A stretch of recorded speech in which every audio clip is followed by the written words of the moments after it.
Some of you might be in denial about a topic like this, all 5 of you, but there's no denying that streaming services as we know them are still in their downfall, and oh how they've fallen.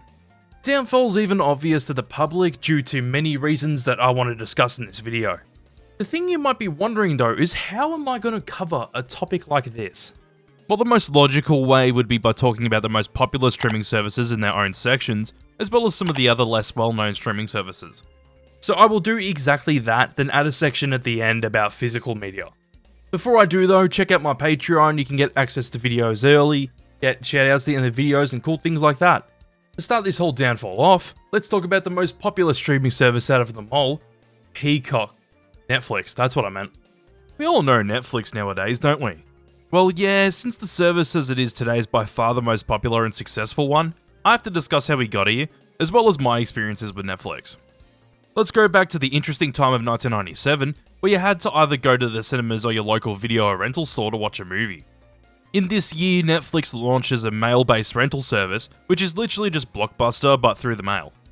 To get a movie through their service, you'd be able to ring up or use the internet to rent a movie as it'd be sent to you, and then you'd have to send it back through the mail by a certain time.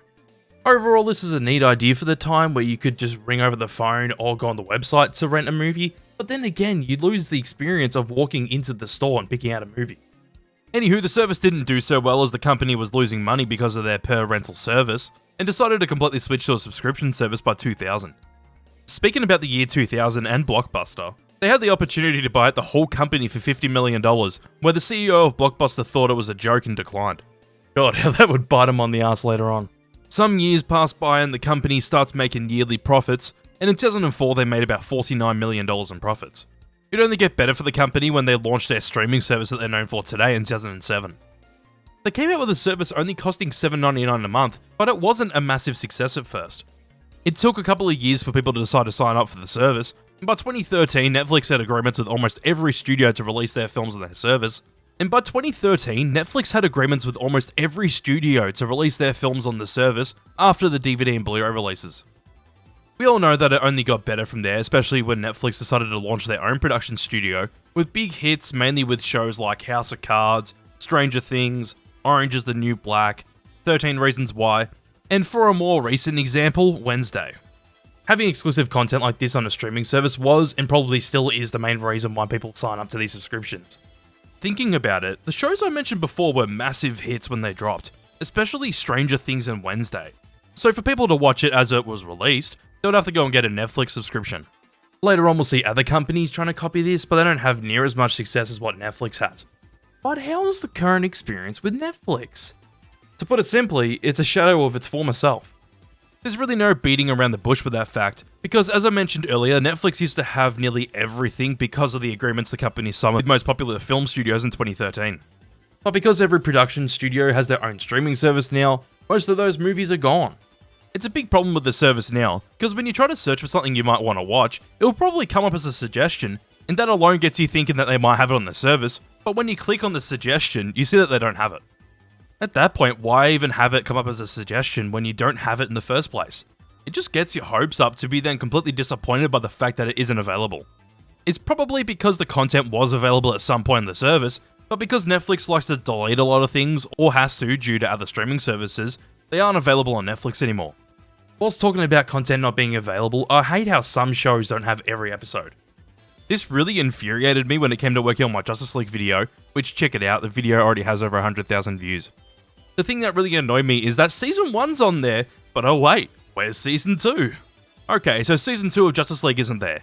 Why don't I go and watch Justice League Unlimited? Oh, they don't have it. I genuinely don't know how it makes sense to have Season 1, but not Season 2 of Justice League, and then not have Justice League Unlimited at all. I know in the US it's just as simple as going on Max and finding it all there, but here in Australia, the only DCAU content you can watch on any streaming service is Batman the Animated Series and the first season of Justice League. But alright, it is what it is, I guess. So let's go look at a show like Young Justice. Are you serious? Yep, another show without every episode. So for some reason, Young Justice has its first 3 seasons, but season 4 is just not there. And it's not like there's any other way to watch it legally. Alright, so I've talked about the content side of things with Netflix enough, so let's talk about how Netflix loves to keep chucking up their subscription prices.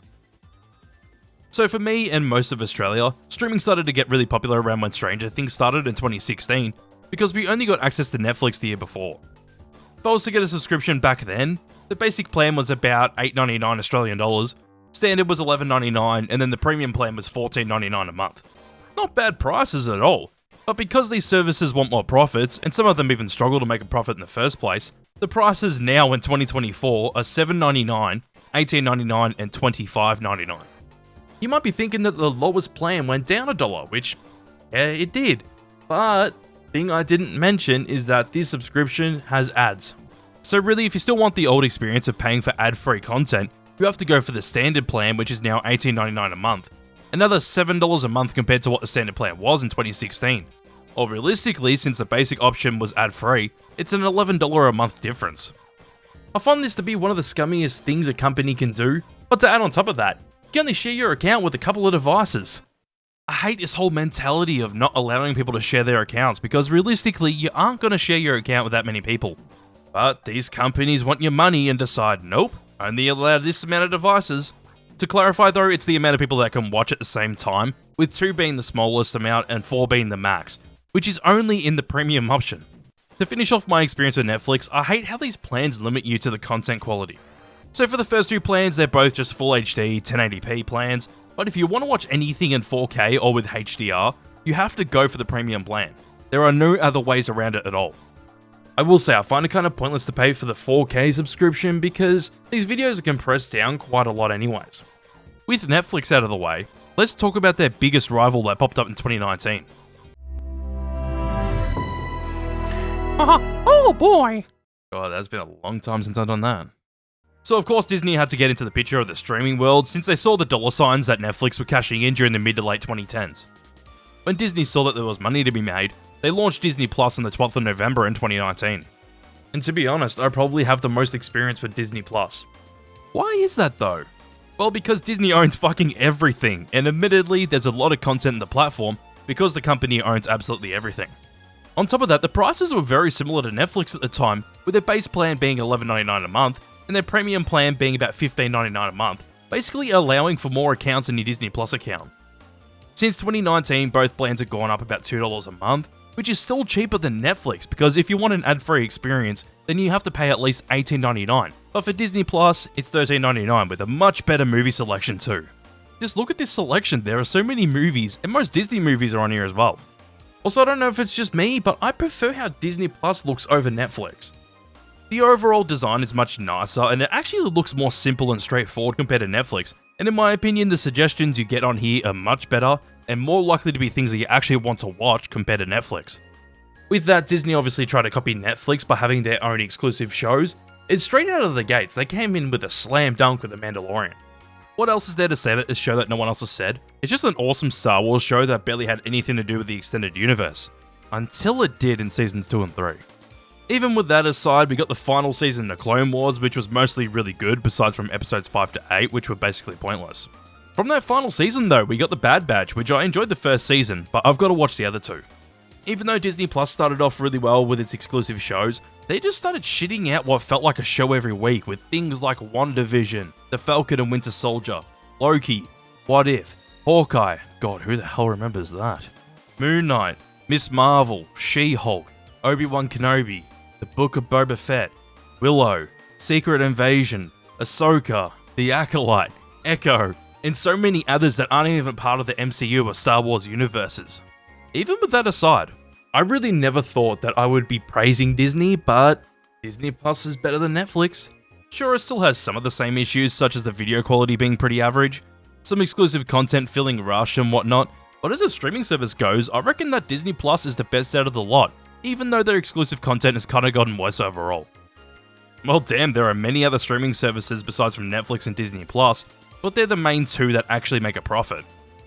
There are a lot of streaming services such as Peacock, Paramount Plus, Shudder, etc. that all have their own exclusive shows and whatnot, but in this section I want to mainly talk about 2, and those are Max and Prime Video. Let's talk about Prime Video first, since it's probably the 3rd biggest streaming service and it's another one I have experience with. Looking into Prime Video, I was surprised to find out that it actually launched back in 2016, but instead of having heaps of content to watch, I feel like this streaming platform got popular because of the exclusive shows that Prime has. The two most obvious ones that managed to put Prime Video on the map was Invincible and especially The Boys. The thing I find interesting with The Boys is that it did well when the first season released in 2019, but I feel like the audience just grew exponentially in between the first and second season, since people really got excited for that second season, and honestly, I only watched the first season about a week or two before season 2 started to release on Prime Video. Yeah, I caught onto the show right before the second season started. And even then, I felt like I still caught onto the show early, because The Boys felt like it was massive by the time Season 3 started dropping.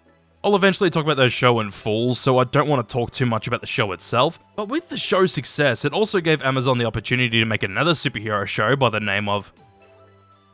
Now this is different, obviously, because it's an animated show and not live action, but because it's more of a traditional superhero show compared to what The Boys does.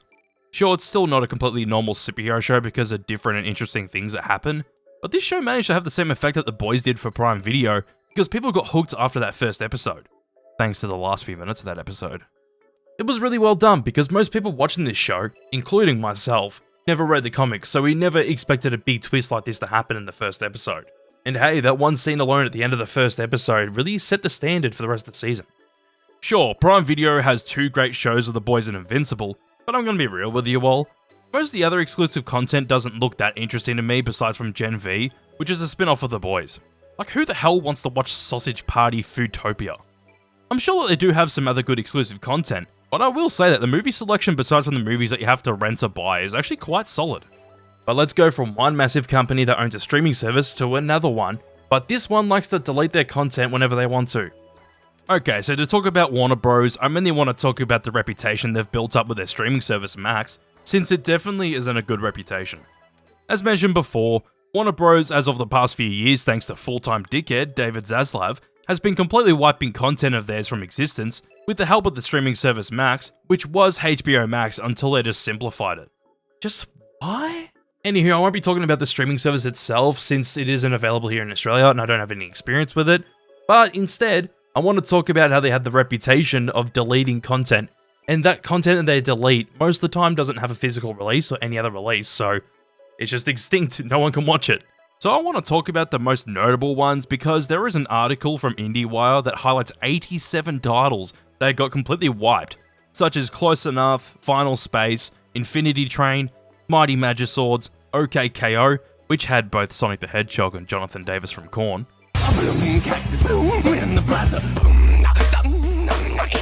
and Yabba Dabba Dinosaurs. With this full list of shows, you can tell that they didn't get deleted just because of the quality of the shows, but just because they could when Warner merged with Discovery. Shows like Close Enough, Final Space, Infinity Train, and even OKKO were rated quite highly, but even that seemingly didn't matter because they got deleted regardless. But the question is, since this content has been deleted off the streaming service and you can't find it anywhere, how do you watch it now? Well, yep, the only way you can watch these shows now, because they never got a physical release or got put onto any other streaming service, is by becoming a pirate and sailing the 7 seas of Pirate Bay. Also, I'm not even going to mention what happened to Batgirl and Coyote vs. Acme, because that's a whole fucking shit show in itself.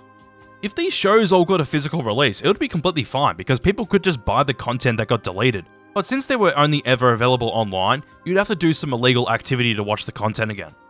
Well, at least what I said before ties into this section perfectly. I know that physical content can be a bit annoying and less convenient than streaming services, but when shows and movies are either changing streaming services or being wiped completely what feels like every week now, physical media couldn't be more important. Is there much we can do about the shows and movies that don't get a physical release? Not legally, but the ones that do get a physical release are important. It's mainly because when you buy that movie, you have it until you either get rid of it, or if for some reason someone steals it from you. It's just nice and convenient to have the movie there in your collection, and it also has the added benefit of actually supporting the movies that you like, since the studios obviously get more money per video sale compared to their earnings through streaming services. I know my collection isn't that big, but that's what makes it kind of special. You work up your collection by buying movies over time. You're mainly buying the movies that you really want to watch and movies you'll watch again. And it just feels better having it in person compared to watching it on a streaming service. You also get the added benefit of having special features and quite a lot of bonus content, which 99% of the time isn't available on streaming services. To wrap up this video, I only use streaming services for exclusive content that I actually want to watch. Biggest examples of that are things like The Boys, Invincible, and even The Penguin, which was fantastic by the way. Even though I mentioned that physical media is important, you realistically aren't going to go out and buy every movie you could possibly ever want to watch, but personally I think it's good to buy movies you really like, or will at least watch a few times. Realistically, the best of both worlds is converting all of your DVDs or Blu-rays to an MKV file and then putting them onto a server. This is yet another thing that could be illegal where you live, so if you ever consider doing something like this, then definitely look into the legality of the situation, because most countries allow personal copies of physical media. But the confusing part about it is that you're only allowed to copy it if you're not breaking the disk's encryption, which most of the time is not the case. Otherwise, if you don't really care about the law, and I don't condone this by the way, then just become a pirate, I guess.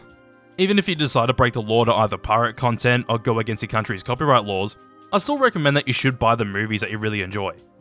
First off, it's cool to have a physical version of a movie you really enjoy, from the cover art into the content that comes with the physical version, and secondly, it shows studios what kinds of movies you want to see more of. Also, lastly, the quality of the content itself is much better than streaming services. Watch a Blu-ray compared to watching something on a streaming service, it is night and day. The sad reality of all this is that your experience with movies and shows is better with physical releases, and hell, it's even better with pirating over watching on a streaming service.